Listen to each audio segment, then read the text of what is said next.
मोर्चे की महाराष्ट्र में वो जरा हम आपको बता दें, आज से महज साल भर पहले तक महाराष्ट्र में सिर्फ 4 बड़ी पार्टियां थी, जिनमें बीजेपी, शिवसेना, एनसीपी और कांग्रेस थी। चुनावी मुकाबला इन्हीं चारों पॉलिटिकल पार्टीज के बीच होता था। तब बीजेपी के सामने तीनों पार्टियां किसी चुनौती से कम नहीं थी।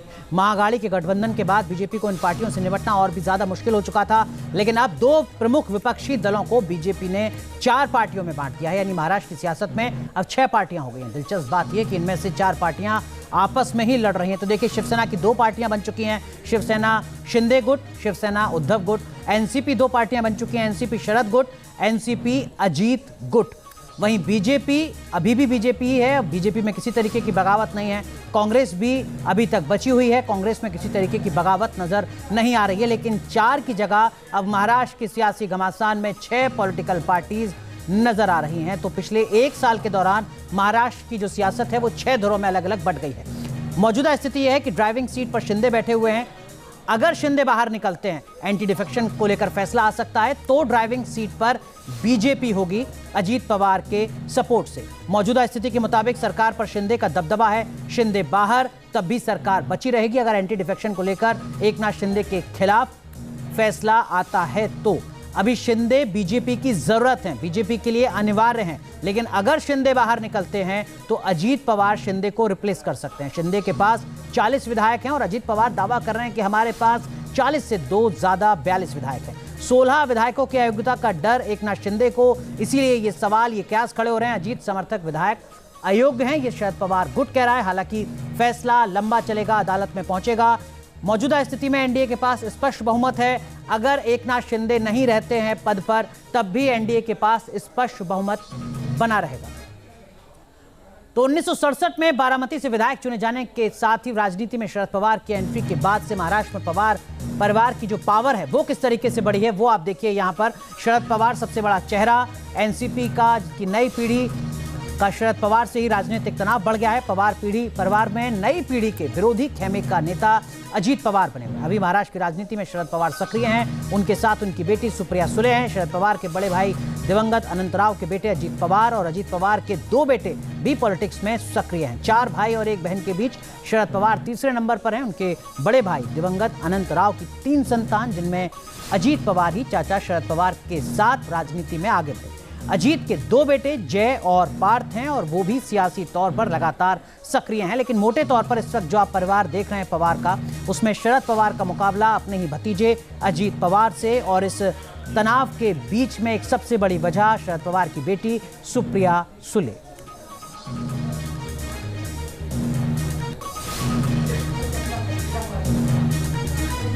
तो ये शरद पवार का जो सियासी ट्री है, पॉलिटिकल ट्री है, वो यहाँ पर आप देख रहे हैं। ये विरासत में सियासत किस तरीके से आगे बढ़ती जा रही है। लेकिन अब जो घमासान है वो काफ़ी ज़्यादा हो चुका है। एनसीपी के वजूद पर बड़ा सवाल खड़ा कर दिया है अजीत पवार ने। वो कह रहे हैं कि अब एनसीपी के 42 विधायकों का समर्थन हमारे साथ है। ऐसे में बड़ा सवाल ये कि अब एनसीपी का मतलब क्या रह जाता है, खासकर एनसीपी शरद पवार के चेहरे वाली।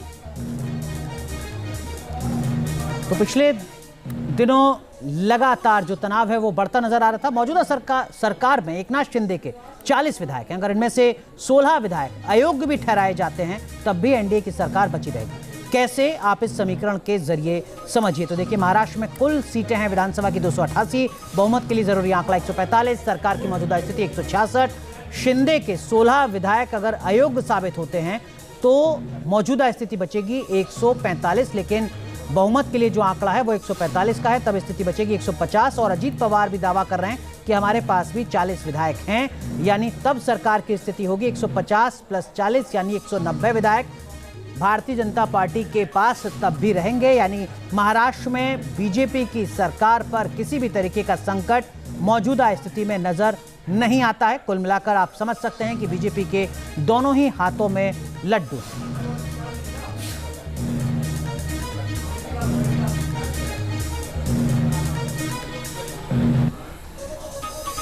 अब सवाल उठता है कि 6 टुकड़ों में बटी महाराष्ट्र की सियासत अगले लोकसभा चुनाव में क्या गुल खिलाएगी, किसको फायदा होगा। बीजेपी के पास कोई मजबूत मराठा चेहरा नहीं। फडणवीस ब्राह्मण चेहरा है। एक मजबूत मराठे चेहरे की जरूरत थी, जिसे अजीत पवार ने पूरा किया है। अब आपको समझाते हैं महाराष्ट्र का सोशल गणित क्या है। तो देखिए महाराष्ट्र में 31% से ज़्यादा मराठा हैं, 28% लगभग ओबीसी हैं, लगभग 5.5% स्वर्ण हैं, जिसमें देवेंद्र फडणवीस भी आते हैं। अनुसूचित जाति की हिस्सेदारी लगभग 12% के आसपास है, 11.5% लगभग महाराष्ट्र में मुसलमान हैं, आदिवासी ट्राइबल्स लगभग 9.5% हैं और अन्य लगभग 2.5% के आसपास हैं। ऐसे में जो सबसे बड़ा वोट बैंक है जातिगत आधार पर वो है मराठा वोट बैंक। मराठा चेहरा बीजेपी के पास कोई नहीं था, अब अजीत पवार बीजेपी के साथ हैं, डिप्टी सीएम हैं, तो मराठा चेहरे की जो कमी लगातार बीजेपी को खलती रही वो यहाँ पर पूरी होती है। अब बात करते हैं 2019 में हुए महाराष्ट्र विधानसभा चुनाव की।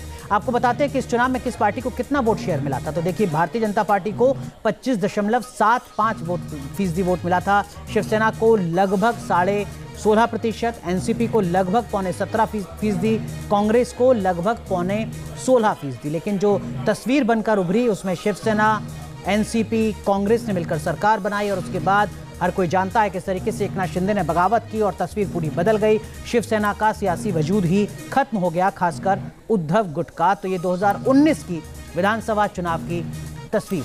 लेकिन एनसीपी में फूट के बाद संजय राउत अलग अलग बात बता रहे हैं, लेकिन फूट किस तरीके से पड़ी है शरद पवार के परिवार में वो आपको बता दें। देखिए बेटी को पार्टी की कमान देने की कामना शरद पवार ने की थी और यही एक बड़ी वजह रही जिसकी वजह से जो उन्हीं का भतीजा है, जो सबसे बड़े चेहरों में वहां गिना जाता है, वही बागी बन गया। इस तरीके की खबर कुछ वक्त पहले भी आई थी कि अजीत पवार बगावत कर सकते हैं, लेकिन तब मामला सुलझ गया था। लेकिन अब सुप्रिया सुले शरद पवार के गुट की कार्यकारी अध्यक्ष और इसके बाद अजीत पवार की बगावत और अजीत पवार की बगावत के बाद अब अजीत पवार बन चुके हैं डिप्टी सीएम। ये दूसरी बार शरद पवार के परिवार में बगावत देखने को मिली है, इससे पहले भी बगावत देखी गई।